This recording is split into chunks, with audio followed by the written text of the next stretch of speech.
Hello people, I just want to post a little follow-up on the video I posted yesterday, the one where I talked to Islam and friends. And he came in and posted a few comments on my video, and from that I'm starting to get a good feeling of the type of master debater that we're dealing with. Some of his comments were quite illuminating. For example, he makes one comment: "Really, you would be pretty easy to beat in a debate." What are we to make of a comment like that? I mean, it is just a statement. But statements can be true or false. And how do we find out whether a statement is true or false? Well, the only way a statement like that can be verified or dismissed is by giving it a go, isn't it? You know, it is all well and good saying that you are confident that you could beat me in a debate. I'm sure that many people could. But let's give it a go then. Let's see. Let's give it an actual try, and then we will know whether I'm easy to beat in a debate or not. Just saying it means nothing. It's an empty, hollow threat, and that's all it is. Then he follows on with a comment about one of the videos he watched. All I can assume is that that's the only video he watched. He watched a video, Something from Nothing. Obviously that is something that is close to his heart, because that is probably, just from that response alone, I would assume that that is probably what his whole belief system is built on. That shaky little foundation that you can't have something from nothing. Now, he finds my video, Something from Nothing, comical. That's interesting. You see, there's a lot of failures here happening. The first thing is, it is all well and good finding something comical, but it might help to explain what you find comical about it. Because you see, idiots have a tendency of laughing maniacally at anything that crosses their path and finding it hysterically funny. That doesn't, of course, make it so, and just saying that you find something comical means very little. You might want to just elaborate a little bit on that. Just a suggestion. The other thing is that he clearly didn't watch the videos leading into the video about Something from Nothing. You see, it is not a standalone video. It is preceded by a couple of other videos. One about infinite regression, and another one about a bouncing ball. You might think, what has a bouncing ball got to do with anything? Well, it just explains a few things.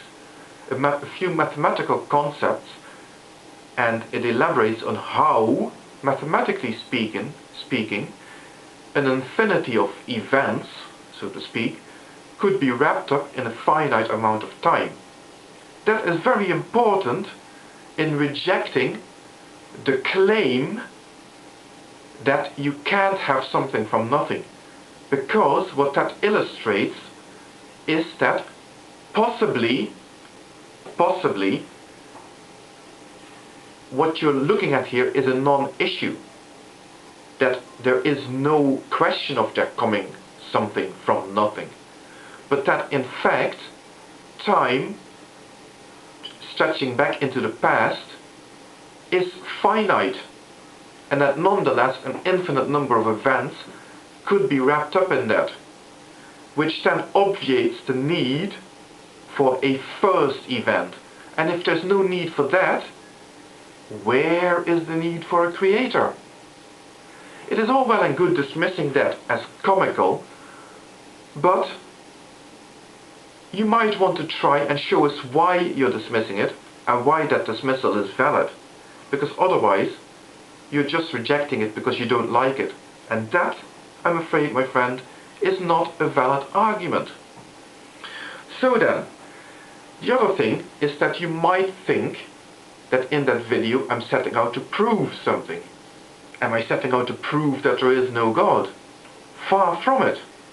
All I am doing is showing you how there might be an alternative explanation for the existence of reality. That alternative explanation is a counterpoint to your assertion that there has to be a creator God. Now then, if you cannot dismiss the alternative possibility, then you can no longer uphold your claim that there has to necessarily be a God. That doesn't mean that I can prove that there isn't a God, but unless you can prove that there has to be, your claim is invalid. And sorry for it, but you cannot dismiss it as comical on that basis. So then, what am I to think of Islam and friends? I think we're looking at a lot of bluster, a lot of hot air, but very little substance. I don't think this is somebody we need to take very seriously. He is suggesting that he might create a sock account and kick the ball with me. I'm going to reject that. For two reasons. First of all, I do not accept sock accounts. If I find somebody posting on my videos with a sock account, and I'm confident that I'm looking at a sock account, the account will be blocked. Secondly, you can accept your own arguments as your own responsibility. If those are your arguments, you can stand by them and you can accept responsibility for them. It is all well and good using a sock account to argue your case, and then when the going gets tough, running away with the ball so that your main account can then claim never to have engaged in the debate and, so to speak, continue to hold the moral high ground on this. That is not going to wash, my friends. If you want to debate me, you can debate me face to face. Yes, face